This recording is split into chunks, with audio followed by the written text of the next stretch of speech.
He was always telling me, I'm going to protect you, I'm going to protect your interests, I'm going to fight for you. Congrats! Here's the key, and I'm gonna give you a hug. Thank you. Oh, congrats. Back in May of this year, my good friend Dinna reached out to me on Instagram and said she was looking for a home. Working with CJ was fun.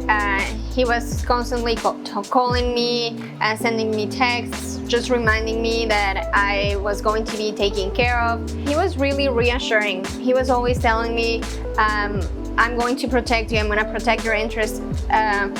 I'm gonna fight for you. We visited different places and some of them were in not the best areas. So I felt like I was waiting for him until he got there. I felt protected. And he was like, no, maybe we can go for a second place or a third place. And we visited quite a few, put a couple of offers. And at the end, he kind of like was searching for the best place for me. But at the same time, he was just giving me the room to make my own decision with his guidance. There were times that I was a little like overwhelmed and emotional, and he helped me with that. Throughout the process of looking for a place, I actually made 3 different offers with CJ's help.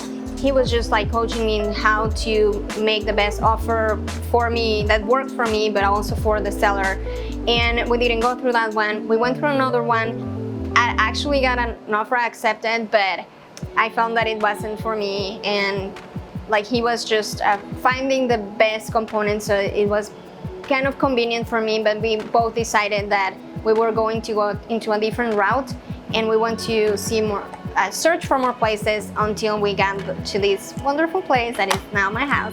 He was really helpful with the process of looking for the correct place, but with this, when I got here, he was also coaching me, and I was calling him constantly, like finding, okay, so what does this mean? And I know that there's so many terms when you're purchasing a house, and so you pretty much need to learn new concepts. But even though I had them in paper, I wanted to hear from him, what does that mean? And like after, he was just really helpful with my concerns. He was there for me throughout the process until this process was super smooth. Like I had no problem. And when I had doubts, because of course, like I have so many questions, it's my first home and I'm a little scared, but he was really reassuring and helping me to understand the process, and it went so smooth. I will definitely recommend him. He has a really upbeat attitude, positive, and even though there's different things that could happen, he is really easy to talk to. He would just be your mediator for different people that you have to deal with, like whether it is the inspector or the lender or whomever comes around. He has a lot of resources too.